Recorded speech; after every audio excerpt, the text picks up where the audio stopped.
Olá, pessoal! Vamos ver agora um bate-papo sobre o 22º Congresso Internacional de Antropologia de Iberoamérica, que aconteceu aqui em Fortaleza. Esse bate-papo é mediado pelo professor doutor José Clerton de Oliveira Martins, do Programa de Pós-Graduação em Psicologia da Universidade de Fortaleza. Ele conversa com os convidados, professor doutor Ángel Espina, da Universidade de Salamanca, e o professor doutor Daniel Valério Martins, coordenador do Master Universitário em Antropologia de Iberoamérica.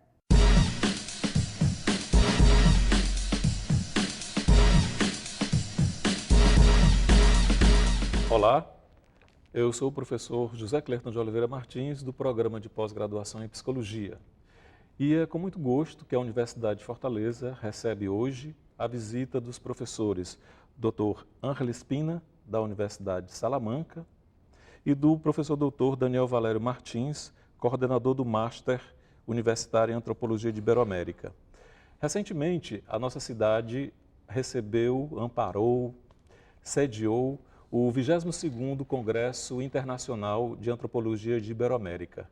E o professor Ángel Espina, que é da Universidade de Salamanca e presidente da Sociedade Espanhola de Antropologia Aplicada, um dos organizadores do evento, juntamente com o professor Dr. Daniel Valério, atuaram na possibilidade de trazer esse evento de Fortaleza para Fortaleza. Então, nós estamos aqui reunidos para falar um pouco de como foi a organização desse evento, quais são os enfoques a partir do encontro, como foi trazer o evento aqui para Fortaleza. E a gente começa perguntando sobre como é que se dá a organização da rede de estudos antropológicos de Iberoamérica. Professor, como vai o senhor? Conte para a gente como foi o congresso. Obrigado, muito obrigado por la presentación y disculpas por hablar español, creo que me entenderán. Realmente la Red Iberoamericana de Antropología de Iberoamérica tiene ya más de 20 años de existencia y fue fruto de una iniciativa de profesores de Salamanca y de Castilla y León, España, pero también de estudiantes y profesores de Latinoamérica, que decidimos empezar a poner en común nuestras pesquisas sobre antropología de esta zona geocultural y darlas a conocer a través de congresos, a través de publicaciones y también organizar pues, un posgrado y un doctorado en esta especialidad de antropología de Iberoamérica. Poco a poco fueron integrándose muchos profesores de naciones de México, sobre todo al principio, de Colombia, de Brasil también después, en fin, de diversos países latinoamericanos y también de España y Portugal, y fue creciendo hasta llegar a la actualidad, donde pues, nos encontramos con muchos doctores que se han formado allí, unos 80, muchos profesores que han participado en estos congresos, ahí sí que hablaríamos de centenares, y también de instituciones, y bueno, pues es una red de intercambio académico que esperamos que continúe en el futuro y favorezca la acción de los investigadores, los profesores y los alumnos también, evidentemente, de antropología de Iberoamérica. Então, na composição da rede, além dos investigadores que participam da Sociedade Espanhola de Antropologia Aplicada, nós temos os investigadores que estão ligados às universidades de Espanha, Portugal, América Latina. Além desses, os professores que estão em doutoramento, os mestres e os alunos de graduação. Efectivamente, toda esa comunidad, cada una en su papel y claro, aportando diversas cosas, forman parte de la red y se identifican con la misma, que tiene su visibilidad en esos congresos como el que se ha celebrado en Fortaleza, ¿no? Muito bem. Professor Daniel Valério, nós sabemos que organizar um congresso não é algo tão fácil. E principalmente quando nós estamos em rede associados a grupos, e deslocar um público que vem da Espanha, de Portugal, do México, do Chile, do Uruguai, da Argentina, dos diversos centros que se organizam e integram essa rede, não é fácil. como foi organizar esse evento em Fortaleza, com a Universidade do Parlamento, com a certificação da Universidade de Fortaleza, como foi organizar esse evento e, principalmente, o que levou a comissão organizadora, nós sabemos que o senhor é o grande organizador do evento, como chegaram à possibilidade de definir como eixo central religião, tolerância e educação intercultural. E antes, muito obrigado pela sua participação e sua visita à nossa universidade. Obrigado ao senhor pela apresentação. E queria dizer que é um pouco difícil em relação aos tempos de hoje, ao momento de crise que está enfrentando não somente o Brasil, mas o mundo de um modo geral, crises econômicas, crises políticas, crises de identidade, crises religiosas. E não seria possível a realização desse evento sem essa formação dessa rede, sem a criação dessa rede e a manutenção da mesma através das universidades, das várias universidades que a Universidade de Salamanca tem e vem criando convênios ao longo dos anos. Como a Unifor, que a Universidade de Salamanca já tem um convênio antigo com a Unifor, com a UFC. Criamos agora o convênio com a Unipasse. E através dessas redes que resolvemos fazer esse congresso, a realização desse congresso esse ano aqui em Fortaleza. E além das dificuldades políticas e econômicas, como disse, a questão dos financiamentos do Congresso foi um pouco difícil, mas foi conseguido com êxito, tanto que o Congresso foi um êxito, né? Durante os 3 dias aconteceram várias atividades, além dos professores, tiveram atividades de dança representando a cultura afrodescendente. Tivemos também a apresentação de indígenas, mostrando a cultura indígena, que é a formação da identidade do nosso Brasil, que tem um pouco da cultura europeia, a cultura indígena, a cultura africana.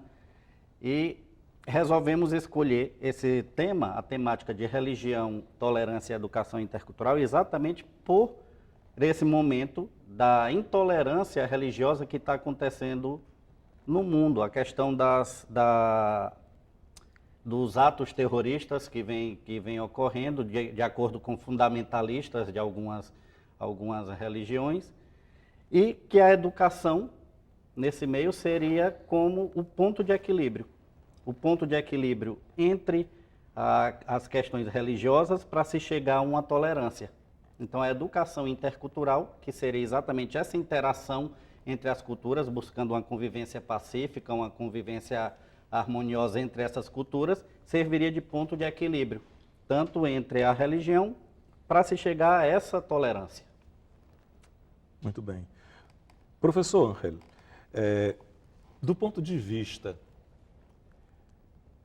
íbero, hispano, e estando no seu lugar, que tem próximo conhecimento das investigações no âmbito da antropologia, no âmbito da sociologia, no âmbito dos estudos culturais de forma ampla, acesso ao que se produz, ao que se realiza, como o Brasil aparece nas investigações do Departamento de Antropologia no quesito tolerância religiosa? O senhor tem algum dado que possa nos trazer sobre investigações a partir da tolerância, do tema tolerância e ou intolerância religiosa no Brasil?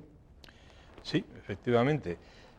Además, nuestro objetivo siempre fue realizar estudios comparativos entre las realidades de España y Portugal y las del resto de países iberoamericanos, que llamamos hispanoamericanos, y Brasil.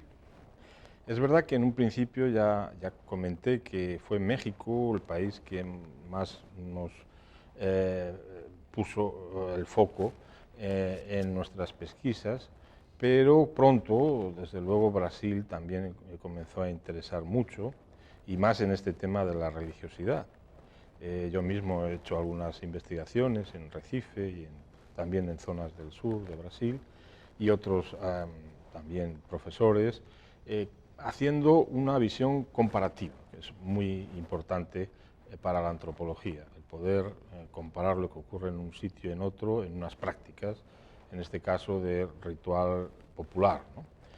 Y Brasil, claro, es un país destacado no solo como líder también de América del Sur, que lo es, sino en el ámbito religioso por ser el que yo creo más número de religiones tiene presentes, ¿no? en su realidad sociocultural, ¿no? Es muy difícil encontrar en una ciudad de cualquier país que haya religión cristiana, que haya religión judaica, luterana, evangélica, masones, que haya candomblé, que haya bueno, incluso religiones esotéricas.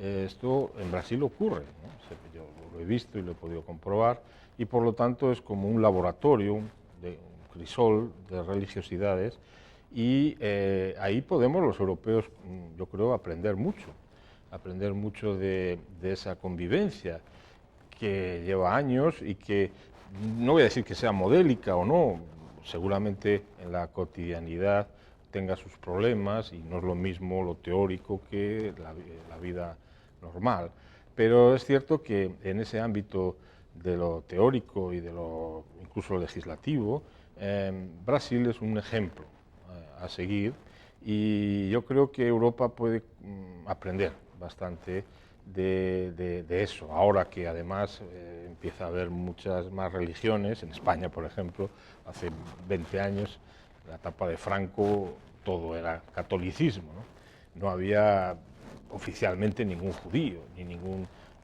árabe islámico, vamos, y los masones estaban prohibidos por ley, con penas muy duras, ¿no? Entonces imaginen, ¿no? Desde esa época, que no es tantos años, ahora que hay esa oclusión y la gente tiene que prepararse.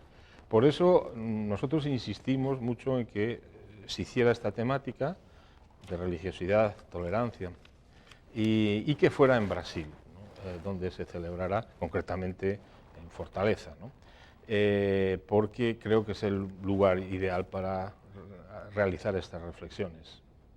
Professor Daniel Valério Martins, como é que o senhor percebeu, ao final do evento, a partir das mesas, que envolveram muitos temas como educação patrimonial, educação ambiental, religiosidade, religião instituída, religião inventada, apropriação de fé, espiritualidade, espiritismo, mitologia, tudo isso perpassa o amplo espectro do que é a antropologia de Iberoamérica. Então, a partir disso, como é que o senhor percebeu a receptividade dos pesquisadores cearenses e também a inter-relação das suas palestras, das suas falas especificamente nessa temática tão diversa e tão ampla? Como é que você viu esse encaminhamento a partir do movimento do Congresso? Sim, fomos bem recebidos pela comunidade científica do Ceará, até por conta de que o Brasil fora, como o professor Espina falou há pouco, é conhecido como o país da diversidade, como esse laboratório dessas religiões, porque tem quase todas as religiões presentes no mundo, tem um pouco delas aqui no Brasil. Então, gerou como uma espécie de discussão, e essa comunidade científica, além de ter a curiosidade do que tem fora para gerar debates e discussões, foi um pouco de que o próprio Congresso foi assim como um laboratório dessas religiões, porque tiveram representantes indígenas, como já havia dito, mostrando um pouco da religiosidade indígena, um pouco representantes do candomblé, falando um pouco do candomblé, então fazendo conhecer também a cultura local, um pouco dessa cultura local, da cultura do indígena. Posso citar o exemplo da comunidade Genipapo Canidé, que os seus representantes estavam ali. Então, mostrar um pouco dessa religiosidade, dessa cultura, tornar visíveis. Então, creio que é o momento adequado para essa visibilidade, para que não venham a ser ser esquecidas e não serem somente objetos de estudo do próprio antropólogo. Esse foi o momento onde essas comunidades e esses representantes deixaram de ser um pouco objeto e foram também atores e protagonistas e mostrando como realmente é essa cultura. Então, em essa perspectiva, as pessoas que vieram de fora passaram a ter essa interação e a ver com outros olhos, que essa é uma das funções desses congressos, não? Que já vai na 22ª edição. Então, ver com outros olhos essas realidades e, ao mesmo tempo, esses protagonistas cearenses mostraram um pouco dessa cultura para que não se tornem esquecidas. E estavam presentes não somente os antropólogos que pesquisam essas temáticas no Ceará, antropólogos cearenses, mas também os próprios objetos de estudo. Então, foi um momento assim espetacular nesse sentido.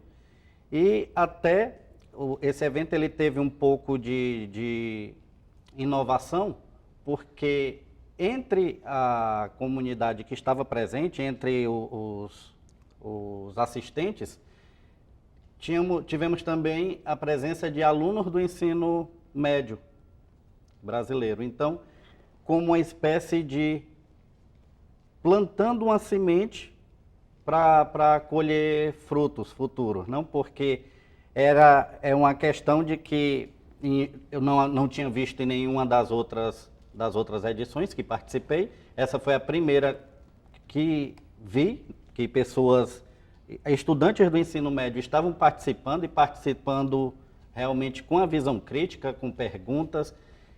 E eu creio que isso foi muito positivo para essa questão do desenvolvimento científico e mostrar para esses estudantes que a antropologia não é um bicho de 7 cabeças. E que a antropologia não estuda somente a cultura indígena, como muitas pessoas pensam. Então, além dessas temáticas, como foi discutida a questão da educação intercultural, como a religião e a tolerância, foram discutidos também a questão de patrimônio, a questão de identidade. E isso faz com que fortaleça essa comunidade, fortaleça a investigação científica local no Ceará. Nós vamos dar uma pausa e voltaremos rapidinho.